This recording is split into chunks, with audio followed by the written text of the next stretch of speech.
Алексей Юрьевич, здравствуйте. Добрый день. По данным Генпрокуратуры, Татарстан среди субъектов России на втором месте по количеству выявленных коррупционных преступлений. Значит ли это, что коррупции стало больше, или все-таки это результат работы всей правоохранительной системы? По ряду позиций мы там где-то вот на вторых-третьих местах, в том числе по преступлениям, связанным с получением взятки. Уголовные дела, о которых ведется речь, это преступления коррупционной направленности, имеют специфику, они не регистрируются, а выявляются, то есть нужна длительная, кропотливая работа для выявления такого преступления, и вот эти тысячи с небольшими преступлениями, которые были выявлены в 2020 году правоохранительной системы, это действительно итог работы, прежде всего, правоохранительной системы. А вот и на коллегии Следственного комитета и МВД тоже говорили, что все-таки число коррупционных преступлений увеличилось, и об этом говорил и президент Рустам Минниханов. А вот в этой части тоже хотелось бы услышать ваше мнение.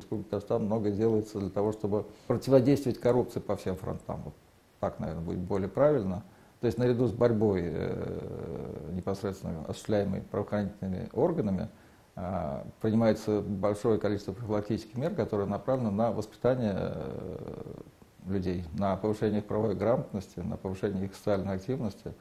Вот более 10 лет назад, когда мы начинали в Татарстане эту работу, мы пришли в том числе и в школы. Просветительская работа школьников, они с тех самых молодых лет узнавали, что коррупция – это недопустимо, что о ней молчать нельзя.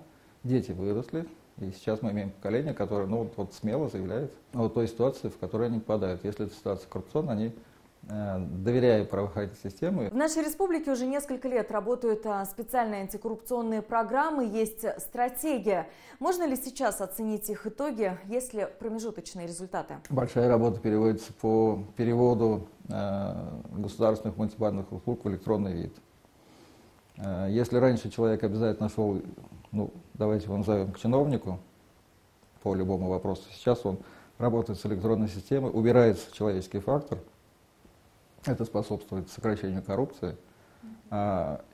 Таким же направлением, уникальным для республики, является государственная система, созданная «Народный контроль». В социологическом опросе, который также проводится в республике, причем проводится с 2007 года ежегодно. И один из вопросов, который ставится перед опрашиваемыми людьми, это попадали ли вы в коррупционную ситуацию. И когда начинали эти опросы, каждый четвертый житель из опрошенных граждан говорил, что я в такую ситуацию попадал. Последние 2-3 года у нас в коррупционную ситуацию стабильно число зафиксировалось.